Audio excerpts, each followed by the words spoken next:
তোমার সিদ্ধান্তে আমার কোনো আপত্তি নেই, সেখানে যেতে আমার কোনো আপত্তি নেই। এইভাবে কোনো কিছুতে আমার আপত্তি নেই, এই ধরনের কথাগুলো যদি আমরা ইংরেজিতে বলি তাহলে আমরা একটা স্ট্রাকচার ইউজ করতে পারি, সেটা হলো I have no objection to. এটা ইউজ করে আমরা খুব সহজে বলতে পারি। যেমন, তোমার সিদ্ধান্তে আমার কোনো আপত্তি নেই, I have no objection to your decision. সেটা দেখতে আমার কোনো আপত্তি নেই, I have no objection to watching it. সেখানে যেতে আমার কোনো আপত্তি নেই, I have no objection to going there. এইভাবে I have no objection to দিয়ে আপনারা খুব সহজে কোনো আপত্তি নেই কোনো কিছু বলতে আমরা খুব সহজে বলতে পারি। আপত্তি নেই এই কথাটার আরেকটা স্ট্রাকচার আছে, সেটা হলো আই ডোন্ট মাইন্ড।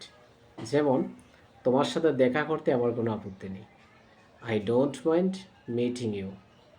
এইভাবে আই ডোন্ট মাইন্ড প্লাস ভার্বের সাথে আইএনজি দিয়ে কিন্তু আপনারা আপত্তি নেই এই ধরনের কথাগুলো প্র্যাকটিস করতে পারেন। বেশি করে প্র্যাকটিস করবেন, ইংরেজিতে কথা বলা সহজ হবে।